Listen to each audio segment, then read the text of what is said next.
Hello? Can anyone around here speak basketball? There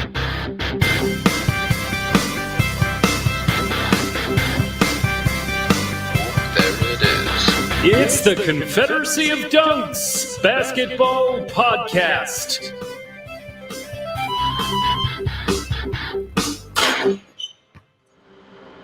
Trust in Masai. Welcome to the Confederacy of Dunks Basketball Podcast. I am your host, Freddie Rivas. And who, sir, are you? I'm the producer, Matt Duncan. Freddie, how are you? I am doing quite well. It is February. We had a really fun show today. If it's your first time tuning in, we are a Raptors / NBA podcast. We're hardcore fans. We have analysts on, we have comedians, we have artists, and anyone really who's just a basketball nut is welcome on the show. If if people want to get more involved, help us out, turn us into a massive exclusive podcast on Spotify, how can they do that, Maddie? We got dunkspodcast.com. We got the sonarnetwork.com. Those are the sites that we are on. You can also, on our social medias, click on our Podkite links so you can go to the podcatchers and our website and everything else you need. It makes it really easy and it'll get you where you want to go. So as well, make sure that you check out the Patreon. We're just talking about getting some new content on our League Pass report we are going to record this week. Mm-hmm. You're going to want to check that out. So yeah, please, if you can, just get on those podcatchers, subscribe and rate, and give the other podcatchers or podcasts on our network a listen. They're fantastic. We're a big family. We're eating spaghetti together like a big Italian wedding. So thank you for the support, and we're going to keep going. Thanks for the support. We're going to keep eating that spaghetti, okay? Now come check out our Podkite. Maddie, you are a true legend. I love you. Lucky to have you. This is a really fun podcast. Two sweet people. Lots of, good back and forth here. We have Tristan Douglas, who I accidentally called Tristan Thompson. Tristan is half good on Twitter. He has just some of the best Raptors art out there. His game day posters have been totally taking off. Make sure you check his stuff out. Make sure you support him. And of course, Katie Heindl, very prominent Raptors voice. She's amazing. You know her from Basketball Feelings, Basketball with Sean Woodley. This pod, she's on Locked On. You hear her voice asking Raptors questions and Nick Nurse, and she's just incredible, super insightful. Is she still in Dishes and Dimes? Yeah. I'm not sure what their regular rotation is, but she's still listed, so I think she's still doing pods with them. But it's a really fun pod. We talk about good luck charms and Gary Trent's headband. We talk about Goran Dragic and what might happen there after the Doug Smith article, as well as the most undervalued skill in the NBA, which was a fun thing to talk about. And also just, I asked him to give me a win-win at the trade deadline. So we explored that. I butchered my own question there. Good times. Apologies to the Washington Wizards. Didn't mean to do that much disrespect, but I feel like we're good to go. I'll say, as I always do, Black Lives Matter, stop Asian hate, defund the police, and email your city councilors, your provincial MPPs, and your federal MPs. Be loud, be the squeaky wheel, let people know what you want, and just exercise your voice as a constituent. Maddie, if you feel like we're good to go and start talking some ball, please just give me those words I crave for so much. Okay.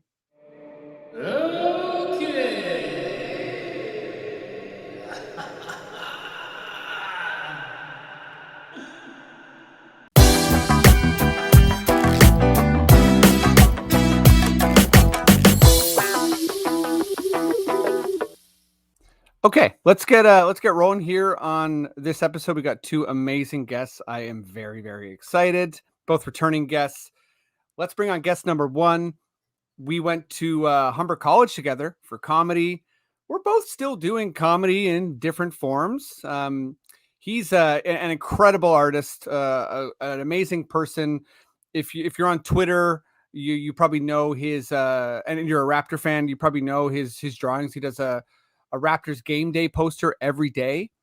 He's half good on Twitter. We'll make sure to plug his stuff, but just, beloved in the Raptors community, bringing, such a fun, extra intricate, like cool, creative energy that just, brings this fan base to life and, these characters on the Raptors to life.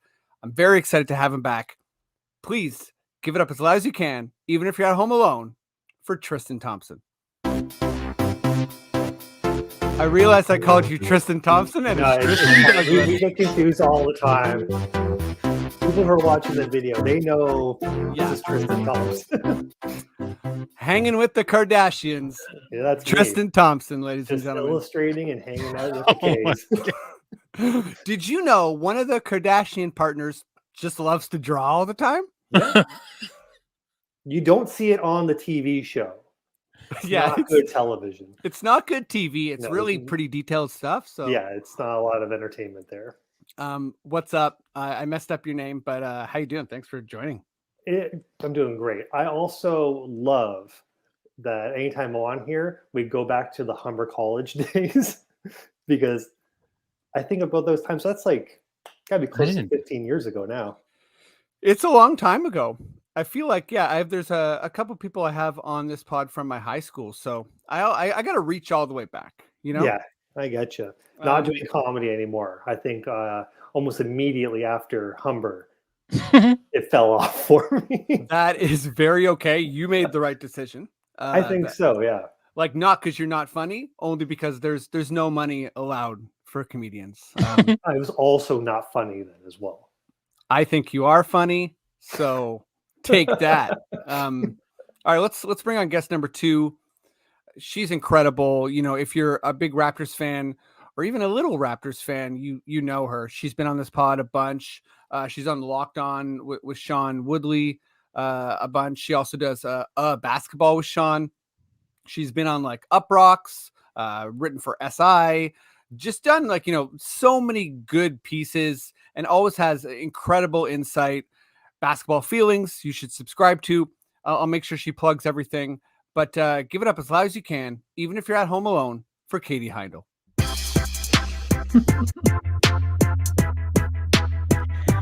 My familiar song. I love it. It is a good song. It's a good one. It's like it's always like a little relaxed, but still a little bit peppy. I feel like it encapsulates me, or I'm just stretching. But either it's good to be back. Yeah, either works. Thanks for being happy to be back. And if you don't like this song, thanks for pretending. Of course, I figured by now it's kind of like contractual. Like you can't switch. I've had that song for years now. Totally. And 17 episodes. Wow. I was gonna say one time somebody tried to switch songs and Matt called me and was just freaking out and like swearing, and so I'm really happy that you're me too. I don't want to make things difficult for Matt ever. Yeah, I mean, I'll say yes, you don't, because you don't want to see that side of Matt. If you're like, hear the snowblower rev up, it's too late. Matt is such a nice person, which is why this is funny. Let's talk Raptors. Maddie, good sir, I'm actually going to want you to come in for this first one, but please also give us the most glorious Raptors sting. Hey, Bobby Webster.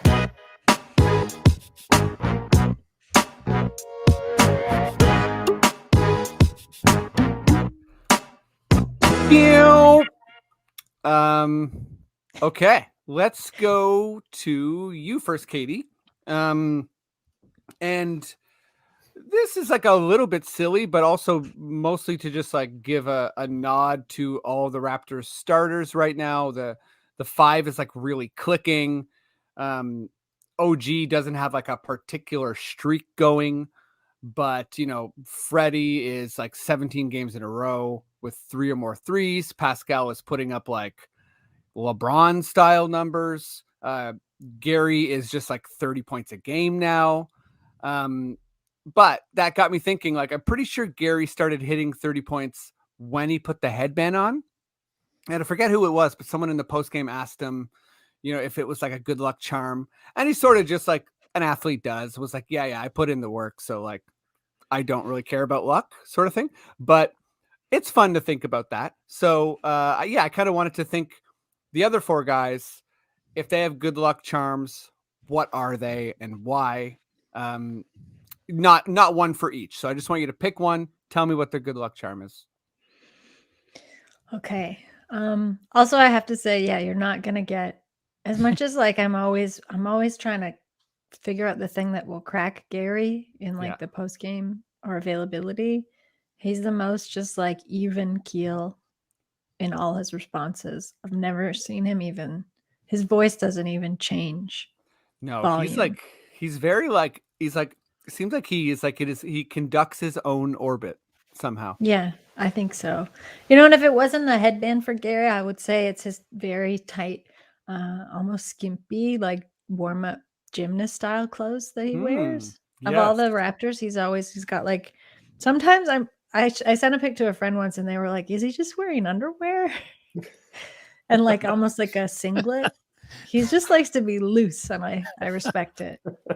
Yeah, he wears onesies. He's doing his thing. Yeah, I gotta say, I think I'll like just lean towards this because he never seems to get as much attention about it. Maybe because he doesn't talk about it as much as some of his colleagues and teammates with their own brands that are more readily available. But Pascal Siakam's PS logo gear, and he's had that for so long, so maybe that's not the best one because it's not like it's new. I feel bad. Where does he wear it? It's like on his shoes. He's got like hats. He's got hoodies. He has a chain, I think. I think I've seen the hoodie. Does he wear it like in the game? Like, does he have like PS socks? No. Oh, it needs to be in the game, huh? Not necessarily, no. I don't know. This isn't really like a flair group of guys. I honestly thought Scotty really, Barnes no. might have like a little bit of flair by now, but he doesn't. Mm-hmm. Fred doesn't on court. Pascal sometimes wears a headband, but again, that's quite consistent. This is a bad answer. I'm sorry. No, this is totally fine. I'm basically making up good luck charms for these guys. So, what I think has been was maybe not bad luck, but certainly a deflector of luck was Nick Nurse's pinky ring. And I'm glad he's toned down. Flashing that thing around so much. Was it like the ring in The Irishman? Like he's like one of 3 guys that has this ring? Well, he never answers questions about it, but he wears it on it. It's a pinky ring and it's huge and he's very expressive. And sometimes I think when he wears it, he's like on purpose, sort of putting his hand up. Kill Jimmy Hoffa. It's like Lord of the Rings, yeah. Yeah. That's how you make Gary crack. Ask him about Nick's ring. But can you tell me about Nick's pinky ring, Gary? But it seems like he's maybe toned it down a little bit, or he just keeps his hand down when he's doing his pre and post games, and it's less of a distraction. That's actually a perfect answer. Nick's pinky ring. I didn't even know was in play, to be honest. I swear we talked about it before, but maybe not. I guess I must. Yeah, it's got to be there. Okay, Tristan, what's up? What's like the good luck charm that we maybe know about, maybe don't? I think for Scotty, it's his social media presence. I think since he came into the league, onto the Raptors, he's been a social media darling. I think that's where he gets his strength and his superpowers from. All of the ads, all of the gifts that have come out with Scotty. I think it kind of breathes this like new life into him. And I know that he's a young guy, doesn't need new life, but yeah, you're looking old, Scotty. He's looking too old midway through the season, playing more minutes than anyone. I think that presence is his superpower. He feeds off of those interactions and when he goes on live, or even the ads. I just saw like some Axe ad with him as well. I think those things are the superpower that he latches on to. And I would say anytime that someone can take over for Fred, that would be his good luck charm. Anytime that he gets a break, it's a good luck. Fred's good luck charm is just a little bit of rest. Yeah, just sitting down is his good luck charm. Yeah, so he's like Fred's like a tired dad at a park who's just like, my superpower is if you're looking at my kid, I'm gonna rest my eyes for 5 minutes. Yeah. Just a cushion seat. That's his good luck charm. That probably is Fred's, because Fred does rock the cushion seat, right? Mm-hmm. That probably is his good luck charm. Okay, Maddie, what's up? What good luck charm have you noticed or made up, and for who? Okay, well, yeah, this is something that I've noticed for sure. Now, it is about Pascal, and I have talked about before on the podcast how Pascal is a real Canadian brunch head. He loves like waffles and pancakes, and he loves that maple syrup. And I know that from a server that would serve him all the time, a friend down at school, as I've talked about before. So what Pascal does, he's more about the sweet than the spice. That's just a fact. Okay. And he uses maple syrup. Maple syrup is like a tiger balm for him. He puts it on his elbows. He puts a little drop on his temples when he's feeling stressed out. Wow. Sometimes when he gets a little panicked, when he's feeling tired on the side of the court, he's got a little jar. I don't know if you've noticed. He unscrews it and he just gives a little bit of a whiff. Like smelling salts. Like smelling salts. Yeah. This is good. Quite the lead-in here, Maddie. And yeah, so I think that and just pay attention. If you ever get close enough to him, Katie, I think you'll be probably of all of us, you have the chance to get close enough to him. Does it smell a little sweet? Well, that's the maple syrup. That is definitely the maple syrup, and that is what's keeping him loose, happy, and hitting them points. Hell yeah! All the things maple syrup is known to do. I'll be sure to take my mask off and lean in, and then have my credential ripped from my neck. Thinking about the process of you also removing your mask, because yeah, I guess that is what it's going to take. Be like, oh, that's weird. Katie's taking off her mask and leaning in and taking a big whiff. Yeah. Although I think, Katie, you're so beloved, like you get a pass. Like I hope, maybe. Anyways. Yeah, maybe. I could manage it. I think I could manage it. You could swing it once. I think people would say, please don't do that again. Yeah. But you do get to do it one time. Thanks. And everyone would watch you from that moment on, anytime you entered the room. Yeah, exactly. Yeah, they put me in like a Hannibal Lecter mask on like a hand truck like that. Also, anytime you ask a question after that, you'd probably get like a follow-up to you being like, that's fair, I'll answer this, but can I ask you why you smelled Pascal? I think that might crack Gary too. Gary would be like, I saw you take off your mask and smell. Okay, here's mine. It's now I don't wear glasses, so I don't know enough about this, but at some point in the summer, OG got a hold of someone and he said, give me contacts that don't fall out. And he got them. Or either that or I'm not seeing him pick up his contacts constantly. Or maybe it was like where he was getting his contacts in Tampa. Again, I don't know enough about glasses or contacts.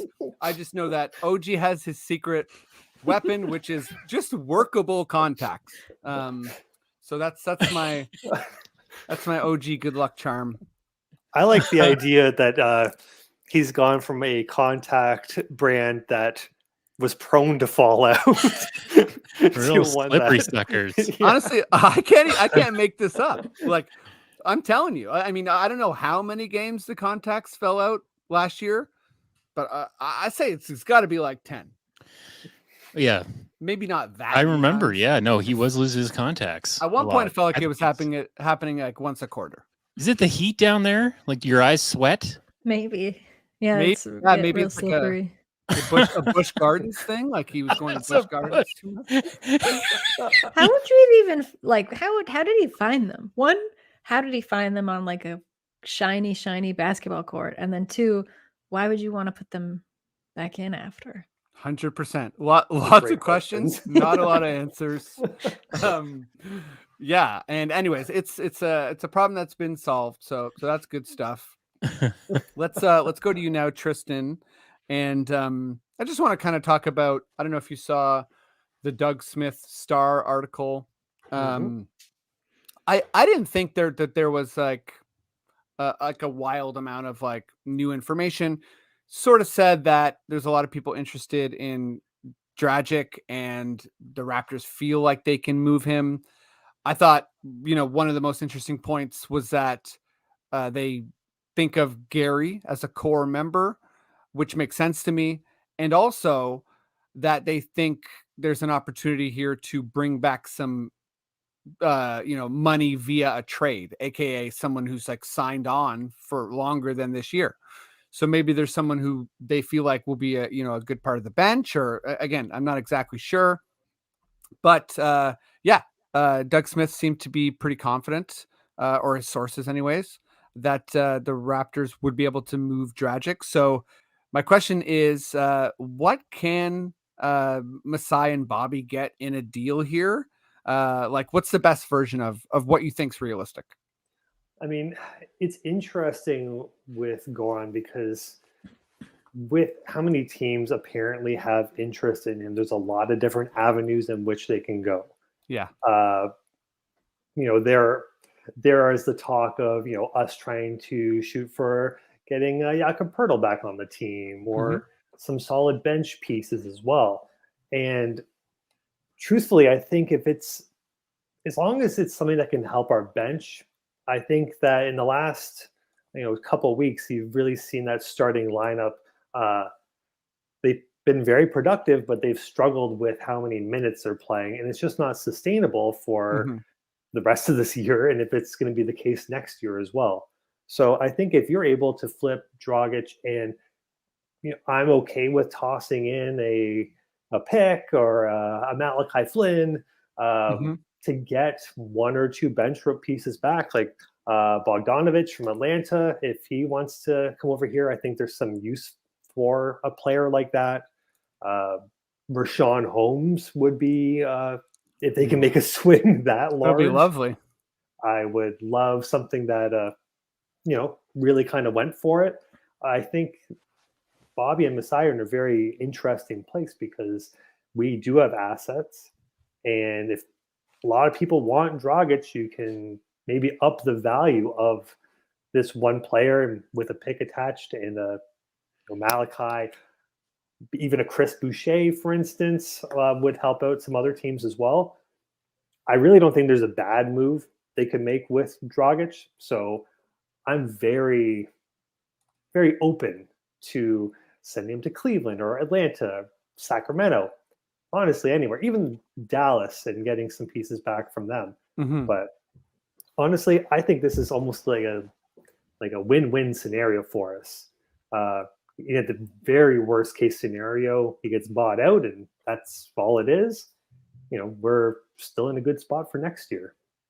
Yeah, I was going to ask you that, like, if it is, because to me that is the worst case scenario. Is that, I always hate saying like we got nothing for the player, because it's a weird way to talk about players, and I also feel like it doesn't tie in, the sort of like organic way that trades develop, but as far as value, it definitely seems like the least amount of value is buying him out, which maybe the Raptors are overconfident, or Doug Smith is doing a little propaganda here, but I would tend to agree. It does seem like there's a lot of avenues for them to do that. I was mostly thinking about this Dragic trade possibility as a one team versus another, like us in Dallas sort of thing. But of course, if you bring in like a third team, even a fourth team, there's a lot of machinations and sort of,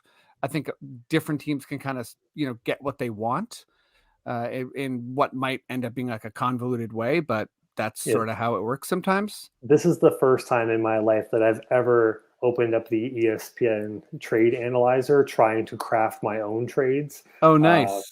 And it's difficult, but it's not easy. Yeah, I think the options, once you grab a third team in there, again, they're just going to expand and different possibilities. I'm also of the mindset, if it is a very, we just buy him out and he's gone, I'm also okay with the mindset, like we're still a very young core. Mm-hmm.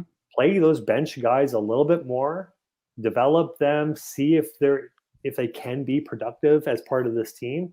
I don't think I'm going to shock anyone by saying that I don't think the Raptors will go extraordinarily far in the postseason, but I think this is a great year to even just develop those bench pieces by, not playing Fred, 39 minutes a game, and having, Delano, Malachi being more active, even if they're not that unproductive, but just getting those minutes.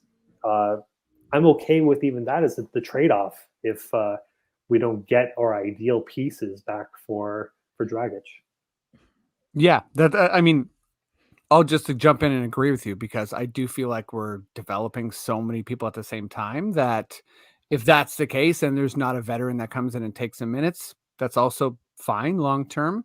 Where are you at, Katie? Like, what's your best case scenario for Goran Dragic? I mean, I'm kind of torn, and I do agree with what Tristan said in that the midseason deals that Masai and Bobby typically make have been big and like big pushes to get the team, to clarify what their seasonal trajectory looks like and how far they can get in the postseason. This season, they don't really need to get super far in the postseason. And I also don't think there's one specific move they can make that right now would greatly change things. Yeah. Because a lot of what's happened is also due to personal injury, COVID. So some stuff that's like kind of out of their hands, right? And you can't really trade to safeguard that right now. Could you have like a deeper usable bench? Yes. But again, like I don't think anything is coming out of one specific trade. That said, there is one guy who I didn't realize that he would be made available, but I saw the other day he was. Bring Serge back. The Clippers want to trade him, but welcome him back. We know he wanted to stay. We know he wanted a 2-year deal. He was already leaning towards that. The Raptors lost their two greatest centers, in my opinion, in the NBA in the same year, because they didn't give them both a 2-year deal, which is what the both of them wanted. Bring Serge back. It wouldn't take much convincing. He could be the kind of like tougher, like older guard in. He already gets along with like pretty much the core already, save for Scotty. I feel like he could vibe with Gary, good similar styles there. Personal like fashion styles, not gameplay styles. and it just seems like, like similarly what happened to Mark, he's just not being utilized very well with the Clippers, which is really not surprising because the Clippers don't have a plan whatsoever, and all their plan, like any plan they did have, sort of hinged on Kawhi Leonard, and with Kawhi out all season, everyone is just kind of languishing. So get Serge out of there. It'll be a tough sell because I think he likes just hanging out in his pool all day. Yep. We can maybe find him a condo, got a good pool situation. And barring that, I'm also of the mind that like, if you buy Dragic out, that's fine. I think optics wise, it's just like, it's not a great look, honestly. And I felt for Dragic at first. I thought like maybe there is something going on that he can't be with the team. But when you see him just like chilling courtside at Heat games and in Miami, though a part of me is also like, is this a master manipulation tactic by Bobby and Masai? Are they like, go look casual at the game just so people think that like you're not actually injured or like unplayable, you're still like out and about, Mr. Cool Guy, kind of like a real psychic manipulation thing. I have no idea. I also think that there is a little bit of urgency to buy him out because with what the Raptors are trying to do this season in a rebuild season and like very clearly building toward something, their next iteration, the next gen, they have all the players really that they want to do that with. They just want to develop them, get them better, maybe kind of retool a little bit over the summer. Dragic kind of throws that whole equation off. I think in terms of just almost, I don't want to be like his moral value, but just like with what he's doing, it doesn't really, I think it sets a bad example, quite frankly. And I think it makes the Raptors franchise look like a franchise that's sort of willing to give leniency to that degree. And they don't really have to do that anymore. Like they're a championship organization. Am I a little bit bitter that this is what's happened with Dragic? Maybe. Could he have played a couple games here and there? Yeah, I think he could have. But it's clear he doesn't want to. So I think if you don't get a good deal, then buy him out. See you later. I hit the road. Hit the road. Dragic. I tried to make a Jack pun. Just didn't work. But yeah, so I just want to jump on a couple things. I also am like a little bit, I guess, peeved about the Dragic scenario, only because as this season has went on, it's pretty clear that like I don't know how many wins he could add to our equation, but some for sure he could have added some wins, and I think he would have been, a nice kind of veteran leader, especially off the bench. Maybe gotten hot a couple times, and yeah, so that's a little bit frustrating. I also feel like with Precious clearly being like, someone who's going to come along slowly and has potential, but sort of is, some people love him, or I mean, I don't know if people love him. It might just be me. But I love him. I think he's worth it and going to be amazing.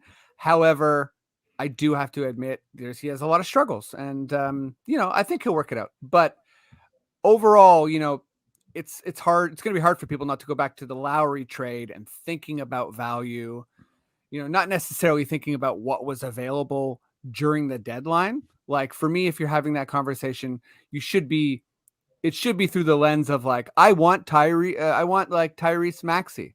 Like that should be your angle because that's what was available. But anyways, all that to say, I actually think Serge is a wonderful target. I think we would see a scenario where he all of a sudden looks a lot better than he does in LA. And with the Raptors playing Scotty and, this sort of like weird mix of like our centers are kind of a combo of OG, Scotty, and Pascal with this small lineup we have. I think that would be kind of perfect for Serge.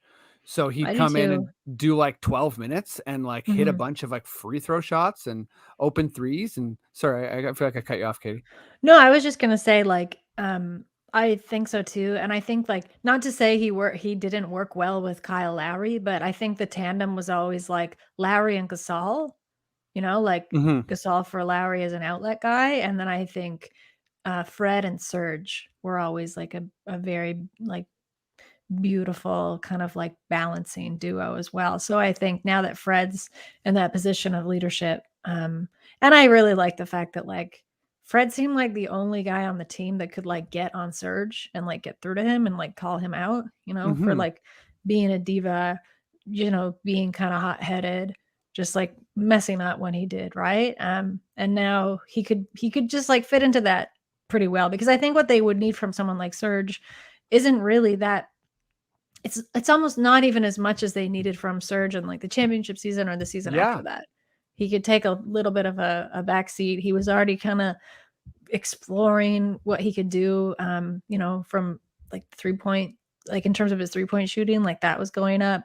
And I think it could be a little bit like what you're seeing with DeMar DeRozan in Chicago, right? It's like when these guys go elsewhere and have like some time away to sort of develop and grow their careers outside of what has been like the most familiar environment. Granted, with DeMar, he was with the Raptors obviously for a really long time, and Serge had kind of bounced around to a couple more teams by the time he got to Toronto. But I think like being in the Clippers, experiencing like a different system and a real different caliber of guys to play alongside to come back to the Raptors, I think there's like a really easy fit for him. If you're bringing a Serge in again, whose minutes do you want him to be kind of taking in that capacity? Because we have like people like Precious we really want to kind of develop and push forward. That's my only hesitation about Serge. I would love to have him as that presence, being on the bench or with the young people as well. And young people, God, I sound old. I love that. With the young people, he's hip, he's cool. But yeah, I'm just concerned about the minutes that he would be taking from, whether it is Precious or Boucher. We forget that Birch is on this team. Yeah, that's true. But I think the problem right now, I mean, this still is the problem for Chris Boucher. And I think Precious Achiuwa is experiencing this too. But when those guys are just asked to like be at the 5 and be in a more like traditional like center role, they don't really do well because like Boucher is so long and rangy and like explosive. You want him to be able to kind of creep around on the floor, and like same with Precious, because you're asking him to take on a lot of these like stretch capabilities, and when you just stick him at the 5, he's not very good there. He's also like right now trying to clamp down on this this feeling I think that a lot of young guys have is like, I think some people say it's like padding out their stats, but basically it's just like learning not to be such a selfish player, and that like sometimes the ball is going to leave your hands and get in your teammates' hands, but it's better because it will end up with like a more valuable, like shot or something. And it doesn't always have to be you taking the shot. Precious is kind of struggling with that sometimes. But I think, freed up from the 5, and if that's just where Serge is going to play, is more of like an anchor guy. Because I think you'd want him to come in. I don't even know that you'd want him to start. I think you'd want him to maybe come in and end quarters and like kind of slow things down for you, especially where they get a little bit lost in transition, right? I think Serge could help you out there. So again, I don't think anyone would look at too much of a demotion. Like the way Nick Nurse plays guys already is everyone's like fairly interchangeable. And I think like Serge kind of he is a 5, but he could like, he can flip around if he needs to. So I don't know that it would like eat up guys' minutes completely, but yeah, the Chem point is a good point, because I feel like poor Chem hasn't actually had a fair shot yet this season. Yeah, right.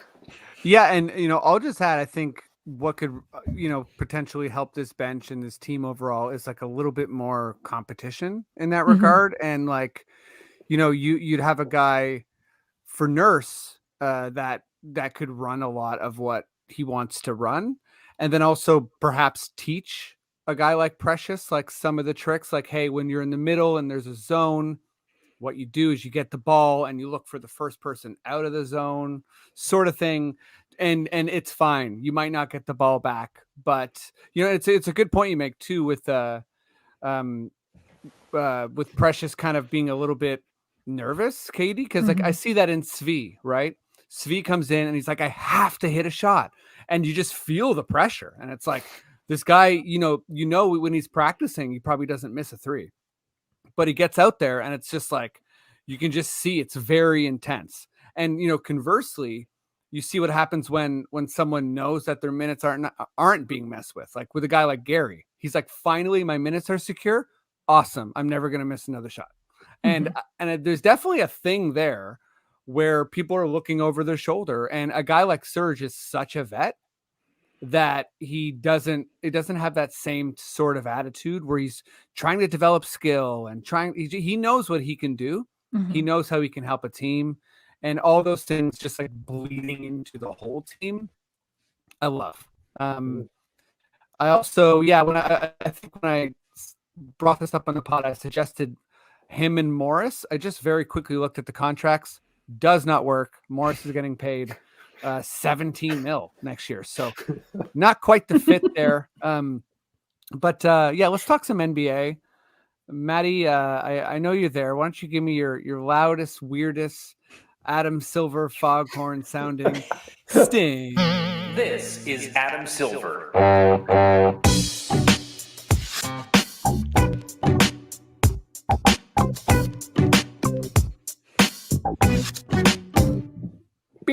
Okay.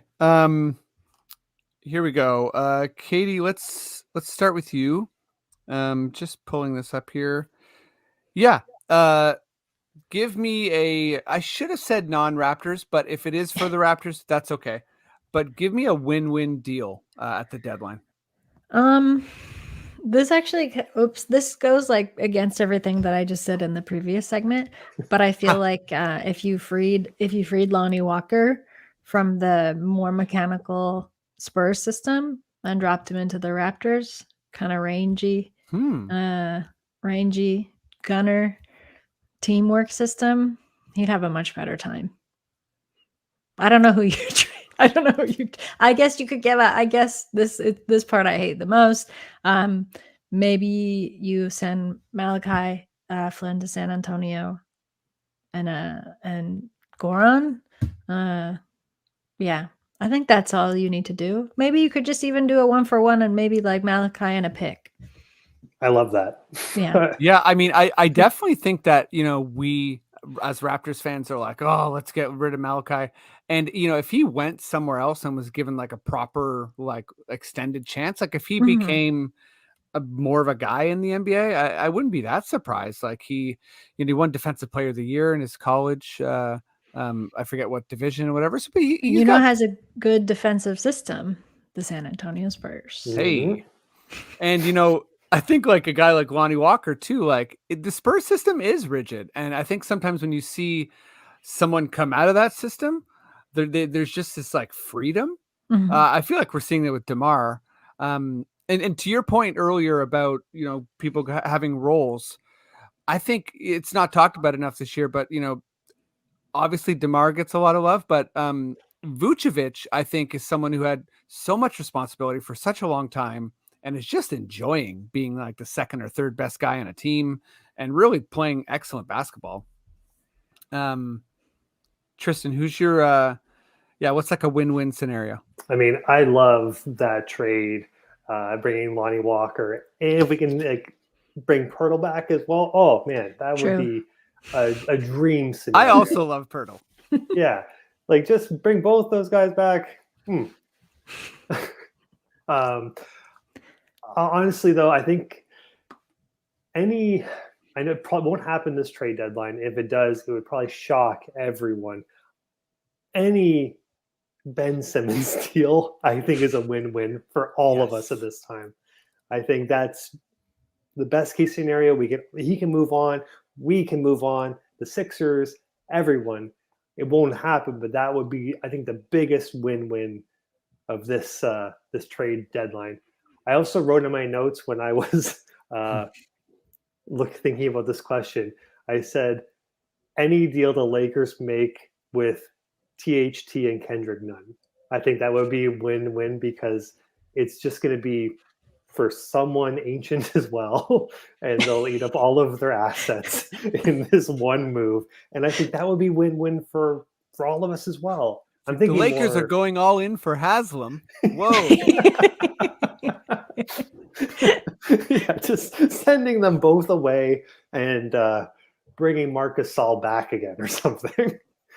Mark won't do it. No, I don't want to see Mark in that mess also, but yeah, I know what you're trying to say. I like that idea that for you, I think about Kyle Lowry last year being like, the Lakers are not going to give up THT for Lowry. That's ridiculous. And now, like, those two are the only assets they have, and it's not going to, I don't think, net you much. So if the Lakers make a deal that includes one or both of those players, I think it'll be a win because it's going to probably bump their average age up to like 34, 35. And I would think that's really enjoyable. That's a win-win in my opinion. That's a good win-win. Mine is it might sound weird, but it's sort of two guys, and I don't know if they can actually be traded for each other with like the money. But I think that I think John Wall needs to be traded from Houston. I think the fact that I'm not sure what he has left, and I think Ben Simmons is a potential trade candidate for him as well with salary, but I feel like he is someone who needs to go. So I sort of have like a triple win. So he needs to go. I think Bradley Beal needs to go, and I think Ben Simmons needs to go. And what if there was like an elaborate 3-team trade where Ben Simmons goes to the Rockets, and it's like, hey, dude, this is your team now. You and Jalen Green, and you can just do a bunch of stuff, and you're the guy. Let's see what you got. Beal gets to go to the Wall goes to the Sixers. Oh wait, okay, I'm messing this up, but they because I realized none of them want to go to Washington. So you know what? I blew up my own idea, because if you're Washington, you're like, wait, what is this? This is what people always do to the Raptors and make everyone else mad on Twitter. It's like Raptors are just a feeder team, and it's like the Raptors lose Fred and Pascal, and they get back, I don't know, I didn't even think about it. So I just did that to the Wizards. I'm so sorry. Because I started thinking, I was like, wait a second, it's not Wall coming back to the Wizards. That's not the win-win. I think that would be bad. Okay, you know what? Sometimes when you host a podcast, your answer to your own question stinks. So that's I going would to happen. like to see Ben Simmons get out of there, though. I feel like he would be too intimidated. Like they would intimidate him in the Rockets locker room with the sounds of like what's happening there. You know what I mean? I don't know that it's like Ben Simmons isn't. I want him to go to a team where like he can try to be a leader if he wants, but I feel like that would be too fresh an ask for him right now. But I think like that's like a little bit of a backseat, because I'd be happy if he left the Sixers to go literally anywhere. And I also wouldn't mind seeing Miles Turner leave Indiana, because I don't know why the Pacers seem so quick, like really longing to get rid of Miles Turner. Like his name always comes up. It's like Pascal Siakam's name in trade talks. But if, sometimes you get what you wish for. So I don't want to see Miles go to the Lakers. I think he's also too young for them. My trades are not so good because there's no destination in mind. It's just like freeing players from places where I don't think they're appreciated. And I think that's what's really interesting about this trade deadline, is because you have so many teams that have players that, have been in talks of trades, whether it's Portland with Dame and CJ, even Nurkic has been tossed around as well. And then you have the Pacers, who are seemingly it caught me out by surprise that they were saying we'll trade everyone. We're going to go like the youngest we can possibly go. And you have Wall and Simmons. You have all these people that have a potential of moving. But yeah, Katie, I'm like you, where I don't know where the end destination is for any of these pieces. I just know that there's got a dozen players that have been in talks throughout the season, or even from the summer, who are still on the same teams and could be part of a package or a 2 or 3 team deal. I am very interested to see what transpires within the next 9 days right now. Yeah, me too. Like I always, I take jabs at like transaction fans, like people who just want to see chairs shuffle around more than they want to watch basketball. But I do think there is a couple things, like you said, there's a couple sort of, I don't know, like nagging situations, I would say, like where people don't seem fully happy or fully utilized. I'll throw Sacramento in there. It seems like there's a couple players there that want a new situation, whether it's like Bagley or Fox. Buddy Hield, man, for years. Free that guy. Free Buddy. Okay, Katie, let's stick with you. And this is just pretty open-ended, but what, in your opinion, is the most undervalued NBA skill? I'm going to rip off directly an interview that I had recently, but I was chatting with Michigan State coach Tom Izzo, and we were chatting about Miles Bridges, but he was talking about, because I was looking back at Miles's scouting reports before he came in the NBA, and I hate those things, because they're really, if you want to read something that just dehumanizes someone so quickly. Read those scouting reports. But Miles's were like, will never be an like no hope of being an all-star. Maybe the best he can hope for is a good role, like a decent role player. Will never be a top scorer on a team. And he's doing. I don't know if he'll go to all-star, but he certainly was like leading in the votes for Charlotte. He's having a career high year scoring. But Tom Izzo was saying like the thing that those reports and any report doesn't really see is this urgency in an athlete, in a basketball player to win, and this desire to win.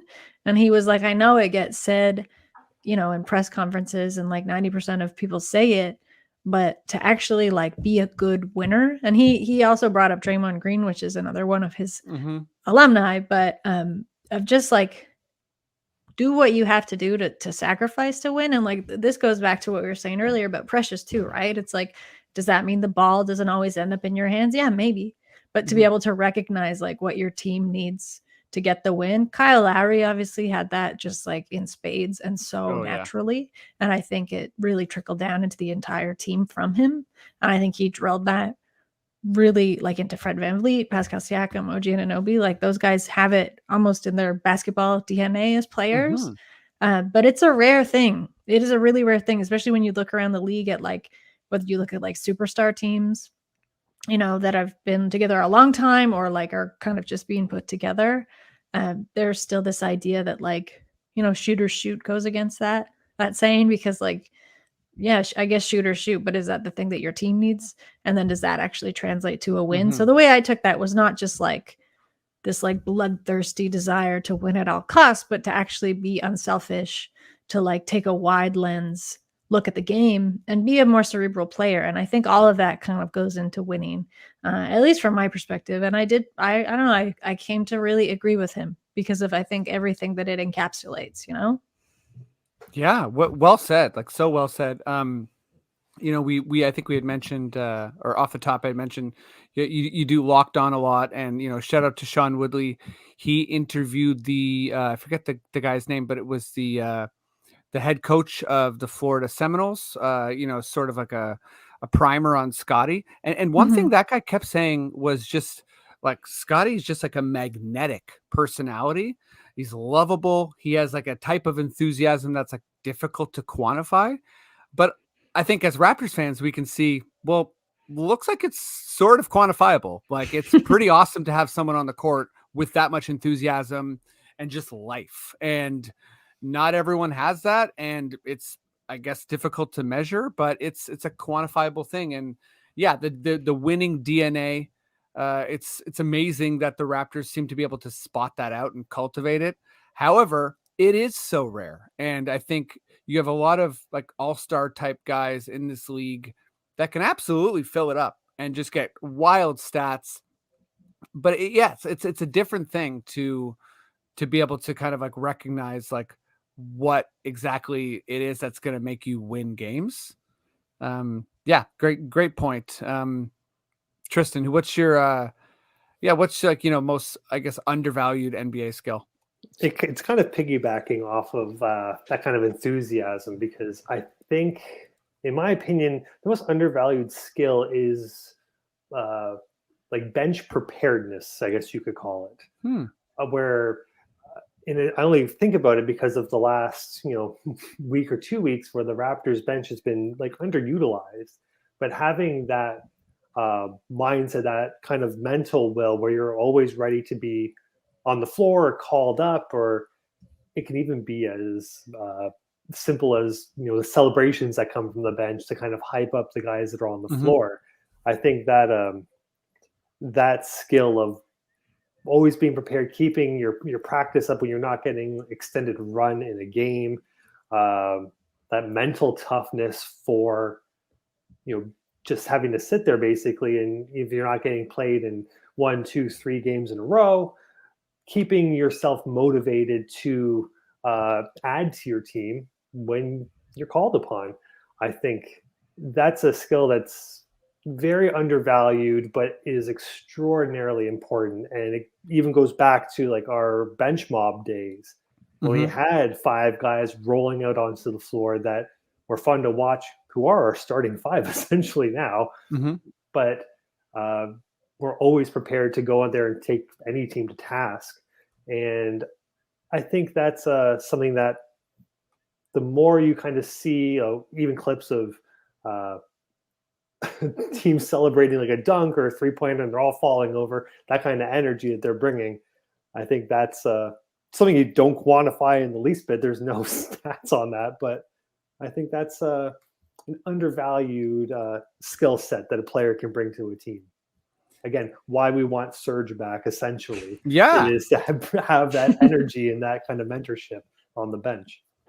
Totally. And you know, I don't think he was that much of a bench player when he was a Raptor, but I have this moment where you know, we were playing the Pistons, and I think it was James Johnson dunked on Andre Drummond, and then later on Andre Drummond pushed him, and there's sort of this like melee, but PJ Tucker popped out of it and he like pointed at the other team like, I'm your dad and this is over now. And they all looked at him like, sorry, dad. And it was like one of those things where it's like, I don't know how to quantify that, but that's awesome. And this guy just like shut it down. And yeah, I mean, one of my like perennial favorite like players of all time is Manu Ginobili. Famously, you know, accepted his bench role and helped the Spurs just win like a wild amount of games. Iguodala, I'm not sure gets enough credit as you know, being a big part of what the Warriors were and are, like his sacrifice. Like he was a really like a big time player when he was in Philly. And you know, he went to the Warriors and almost immediately was like, okay, let me just fill in all the gaps here and we'll win like crazy. So yeah, it's, you know, you're piggybacking off Katie's point, but I think it's particularly like kind of, you know, important right now when you're looking at this Raptors team, which seems like we're sort of like we figured out about like 55 or 60% of what we need to do. And those last pieces are a mixture of kind of like mysterious, but also really important. Delano Banton's a great example of it, because the energy that he brings off the bench is like Scotty Barnes. It's infectious. And you think of his Delano Banton's first game as a Raptor, and he hits that half court 3-pointer. So amazing. Like just being that locked in immediately. And that's someone that we've gone back to several times throughout the season. And as a young guy, having that wherewithal to remain prepared at all times. Champagne's another one who for some reason I haven't seen a whole lot since that ejection, I don't think. But yeah, I think he played maybe a little bit yesterday against the Hawks. I also think he dislocated his finger, so I'm not sure how much that's factoring into that things. would probably explain a couple things. But he's also so tough that maybe, I don't know if that's even the thing. Like you could see the trainer being like, so how's your finger? And him just being like, what finger? You know?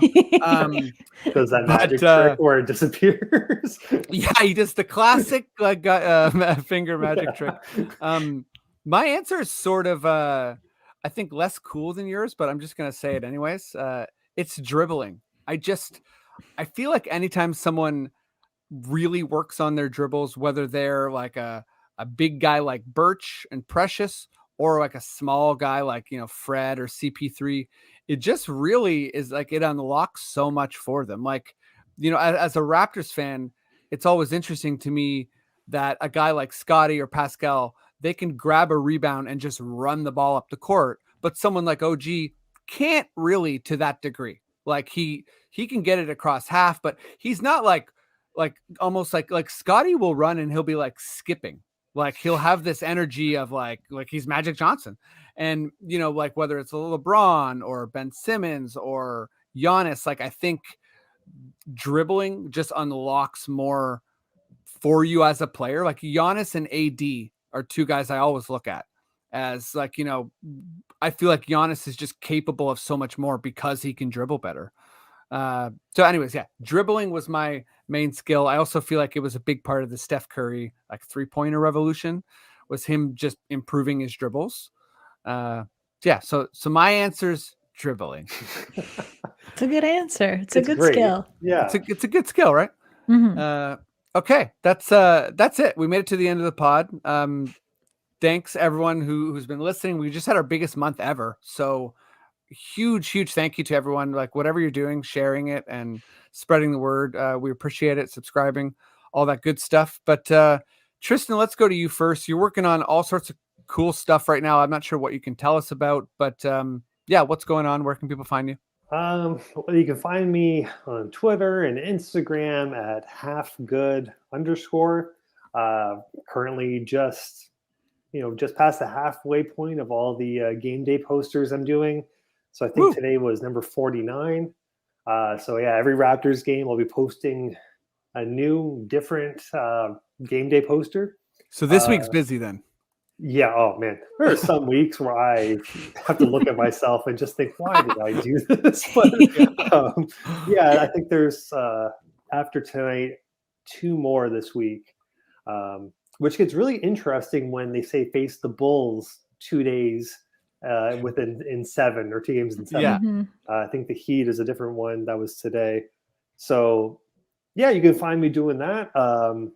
Got a couple things in the works right now that may expand those poster ranges, and yeah, that's basically going to take all of my time until the season's over. Cool. Well, I mean, keep up the good work. It's fantastic, and I think it's just, it's bringing to life, like I was saying earlier, just like a part of the fan base that it's like a certain itch is being scratched, and it's just really cool. So please keep it up. Thank you so much. Katie, what's up? You're a woman about town, I would say, but also like, what's the focus right now? Like where do you want to, direct people? Yeah, I just wrote a really big feature. I mean, I kind of hinted at it a couple times, but I just wrote a really big feature about Miles Bridges, and how he fits into the Charlotte Hornets, and, their kind of audacious, like, breakaway season fitting with his really like career high season that he's having. So that's on Dime. Got to really gush with Tom Izzo, also Miles Bridges, one of his trainers and assistant coaches of the Hornets, Dutch Gately, which I love talking to assistants, because there's it's not like the head coach that they kind of have to clamp down, and they can't really gush about guys because they can't really show like favoritism across the board. But assistants, like, for them to gush and for a player they work with to do well, reflects very well on them and their work. So they also just they just want to gab. And then you can also go to Basketball Feelings. So I just had last week's Basketball Feelings podcast for subscribers. That was with Nikias Duncan. But otherwise, the newsletter's still free. Feel free to subscribe. That's at basketballfeelings.com. Hell yeah. Katie, Tristan, you're both amazing. Thank you for doing this. This was a fun one. Yeah, thank you. Thanks for having me. Yeah. Us. Yeah, and thank you for being here. Yeah, that's the pod, everyone. Thanks so much for listening, and again, spreading the word. Maddie, if you feel like we're done and we're wrapped up, we're good to go, please just give me those delicious words. Okay.